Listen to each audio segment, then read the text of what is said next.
I am extremely nervous because I'm not an open book to this extent. I've been refusing to do interviews for a very long time. But, there's a certain quality and brand that you possess that, we all sort of like fall in love with over a period of time. So I'm looking forward to it. I'm anxious, I'm nervous, but importantly, I'm here to tell people my life story. I was born Loungo under Pitse. January 4th, 1988. I'm a Capricorn. And a lot of people actually don't know that my first name is actually Andre. I just liked my son name more and I kind of switched them up. I had a fantastic childhood. My mom is my best friend. She's the backbone of the family. I've got 4 siblings. My older brother, Monameti Kalamutu, who is an entrepreneur and a business mogul in the country and outside. Paul V.S., who was a musician as well. I'm the 3rd one and my little brother as well. What a great environment to grow up in. My dad is very strict. I'm not extremely particularly close with my father because he's just a one-word man. So the household was fun, filled with great memories. There came a point in my life though where my dad and I almost ended our relationship, but I'm going to let bygones be bygones. It's just that it's pretty hard when a person you extremely love and are dedicated to kind of tells you you'll never amount to anything because of the dreams and aspirations that you have. Traditional parents that we have as Africans, they believe when you have a 9 to 5, you are actually working. You've actually accomplished a certain dream, My dad wanted me to be a doctor. My mother also wanted me to be a doctor at one point, or to be a lawyer or an architect, because an office job sort of like defined what a young Motswana is or an individual is in this world that we're living in. But my dreams were more than just an office job. I'm an entertainer by blood. It's in me.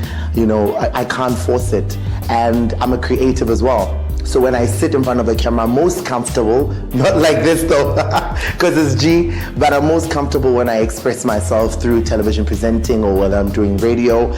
And it's because of Bob TV and like your SABC ones, you're seeing Bomandisa presenting and talking there with Simpiwe. And that's when I sort of like realized my dream to sort of like be an entertainer. And I don't just want to be shelled. I am an outgoing person as well. This is why I take opportunities when they come. And when I do, I run with them.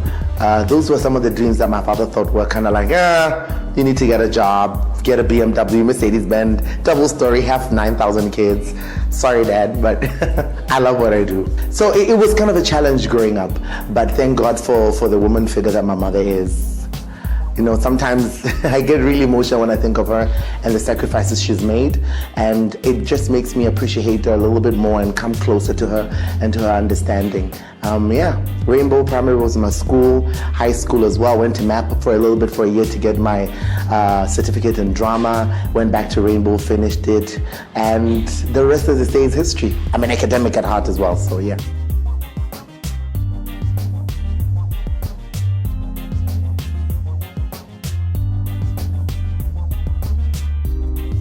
In 2009, I was doing my 2nd year in varsity, and I heard on radio that they were hosting auditions for the #1 Ladies Detective Agency. Now, that was my first sight and taste into what a big production is all about. I had an opportunity to star alongside Jill Scott, Anika Noni-Rose, Desmond Dube as well, Idris Elba. For me, being on set, being surrounded by so many professionals, people all the way from the UK as well, in SA, all these big names, and it's all towards one common goal. For me, that was mind-blowing. It absolutely sort of like solidified what I wanted to do, which is what I'm doing now. And then in 2010, they were hosting auditions for My African Dream, and I got the job 30 seconds into my audition. People don't know that I was the first one, and I was number 879, auditioned at 10:30 in the evening. After I opened my mouth 30 seconds into it, I was the first certified My African Dream presenter, because it was the first time it was a TV show. It was such a big deal, and the rest, as I say, was history. 2013 was a turning point in my life. In 2012, I left My African Dream because I felt like I did what I needed to do. Somebody said that to me when I auditioned for My African Dream. It's like, Botswana is not ready for you. I'm like, why? They said, because you're larger than life. If Botswana is not ready for me, I wouldn't have gotten the opportunities that I'm having now. I wouldn't have gotten the training programs that I've gotten. I wouldn't have been carved to the stone person that I am today. Words they hit here and there, but it's more than just words. You need to penetrate the market, and when you do, you run with it. And if Botswana is still not ready with me, clearly I don't belong here. But I am Botswana by birthright and all things nice. Sorry. 2013 came, I saw the advert on TV, I applied like everyone else. The backlash I got, oh my God. Yeah, Botswana though at times, I wish they could understand that I don't just wake up and get these opportunities. I actually go out and make it happen. It wasn't fun, you know, but the audition process was also very grueling. I was up against tight people that I've seen in the industry, people who have presented the show before, won't mention names. I don't want them to say I'm throwing shade, but yeah, they were let go of because they maybe saw something different in me. It was 3 months of auditioning before I actually got the phone call that I was going to be the Flavor Dome presenter. We started our first appearance 1st of July. The whole month of July, yeah, from media to radio to Facebook to Twitter, everybody was just horrible, just so mean, talking about all these horrible things. How can you let a gay guy on television? Does not allow for this. It was such a mess. It was so heavy. It broke me down. It really did. It broke me down. But I was not gonna allow somebody's opinion of Loungo and Pitse get in my way. It was a very difficult 1 month, completely new to the scene with different family. My goal and vision was bigger than somebody's opinion. In life, you can't always please everyone. And that's a lesson that I've learned from my mother. You needed to toughen up. And in this industry, you need to have thick skin. They will cuss you out. They will call you names. If you know who you are, if you are steady, and if you know what you're looking for and what you're going, trust me, the rest is complete utter nonsense. It's just noise that you need to learn to drown out as you grow up. I got fired twice at the FM. I started on the breakfast show. Backlash. People thought I was just uncandid. It's too much. We can't be having another diva on radio. I don't understand why they call me a diva. Maybe it's because I speak my mind a lot. Yeah, oh no, they started writing to the station, and then I don't know what happened. Maybe they convinced the owner of the station to sort of like kick me out. I don't care. I really didn't care at that point. I got a taste of breakfast radio. Hey now. And then 2 months later, they called me back to do the training program. I did it as well. I got the weekend show. I got fired again. They were like, yo man, you need to calm down, you're scaring people. I'm like, how am I scaring people when you express yourself? Are you kidding me? You know, a lot of BW celebrities that we have in our country, whether somebody was modeling and, you know, a boob is flashed and stuff like that, I would stand up for people and I would tell them that it's not easy being in front of a camera, in front of an audience. You don't understand because you're sitting at home and you're judging. And then finally, they call me back. Brought me back to lifestyle. I have a co-host, her name is Minx, and then we graduated to weekday. This is what I'm currently doing now. Fun, absolutely interactive, and Monday to Friday, 7 o'clock to 11 o'clock at night, it is the most free time of my life where I'm able to sort of like say whatever. I'm running the show, I'm the captain of the ship. If you don't like the king bee sting, then clearly, yeah, you're a hater, probably living under a rock. It's alright.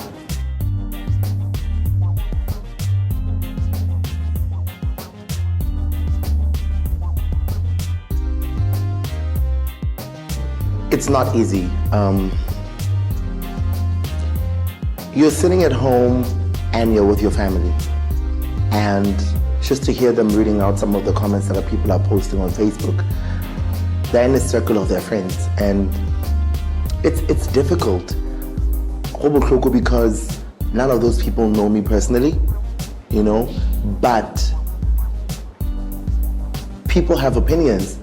I mean, as a human being, if you can't get hate, a lot of people say clearly you're not being recognized for the good work you're doing. Even Nelson Mandela, for goodness sake, had haters, you know. But it also sort of reminded me that I'm a small fragment of this big earth that we're living in. And me having my guard up all the time is a reminder as well that it's important to do so, because I've been burnt a couple of times by comments and, you know, the people around me that I thought were actually my friends. It's a learning experience every day. It's not nice. Even today, I think about it, I talk about it a lot. Yes, it built me, but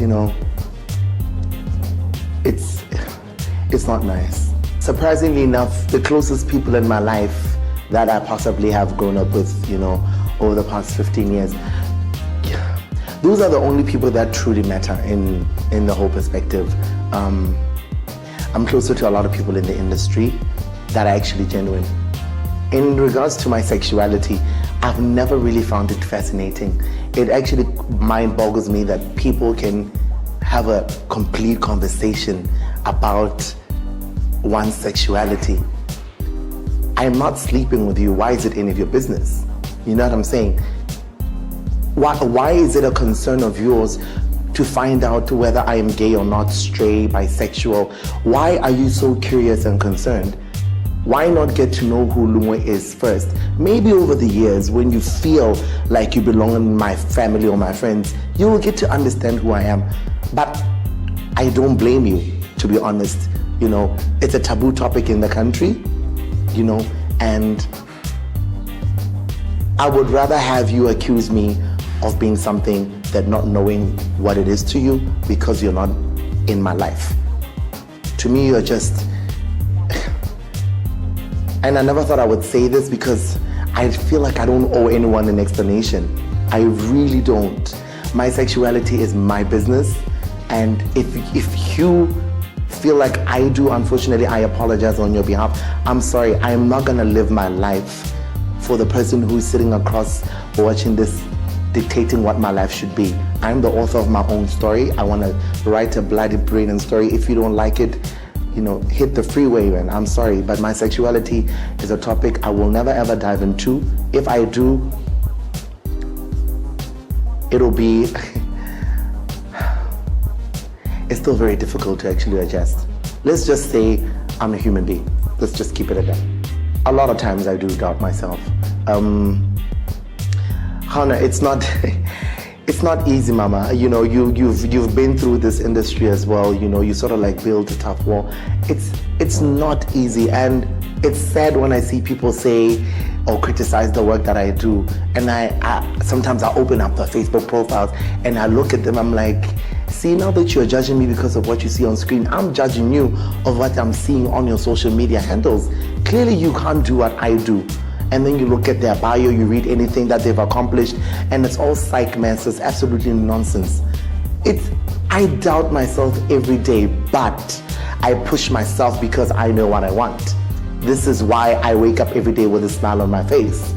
I go to bed, I eat, I have a roof over my head, things that I've bought for myself, I've paid for my dues, and I think it's bloody damn time that I'm not held accountable for all this other nonsense. Can we look at the art and the work for once and just stop criticizing and bringing up things that doesn't really matter at this point in time? It's 2016, for goodness sake. Botswana is almost 50. Grow up, Botswana. It's time for us to grow up and just stop all this other crap. One thing I wouldn't have done anything different. I had a fantastic childhood, whether I was in high school, primary school, or varsity. The best advice I would give my 15-year-old self is to continue in this journey. Life is full of surprises. No one can predict the future.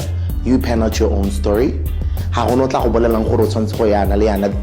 the decision is yours as a human being. Your family is there to guide you, which is why I'm close to my family.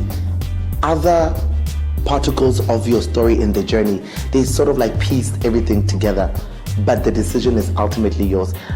I wish I was still a little bit more fearless compared to when I was young. I wish I still had the big mouth that I did right now when I was young.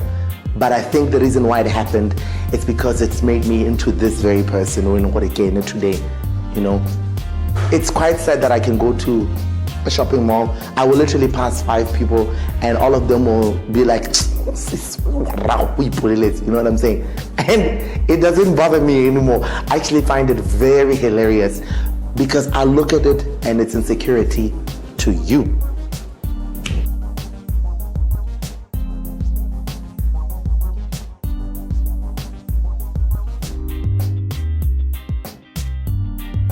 Top billing South Africa SABC3 was a game changer for me. That's when I knew Loungo under Pitse, I am not here for games. Durban, Port Elizabeth, Johannesburg, and Cape Town, over 20,000 people came out to audition. I was the only person outside of South Africa who came, and I could tell, they were kind of skeptical, which also taught me a lesson as well. I want to pack up and leave and go to SA and make my dreams come true. One thing that I will advise everyone watching this is, no one in South Africa is going to give you an opportunity when you're not South African over their people there. It's as simple as that. I knew I was not going to get the job because I could tell by the ambience around me. But to be in the top 30, to be in the top 15, to be in the top 11 is not so shabby. I was living my dream, even to date. Going forward, I'm going to be an unstoppable force. That's one thing I'll tell you now. I am going to be an unstoppable force. I don't have a 9 to 5. I don't believe in it. I'm not saying you shouldn't. But TV mogul, radio mogul, entertainment tycoon, I want to be able to become the next Shauna and Connie Ferguson, what they've done. Right now, they're the talk of Southern Africa and Southern countries. 50% shares of Zambezi Magic, they own it. I want to surpass that. For me, they've paved way, and we'll see what happens.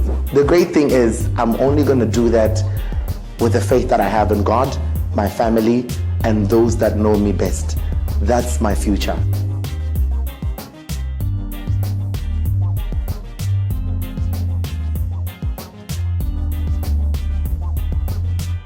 I'm wearing it.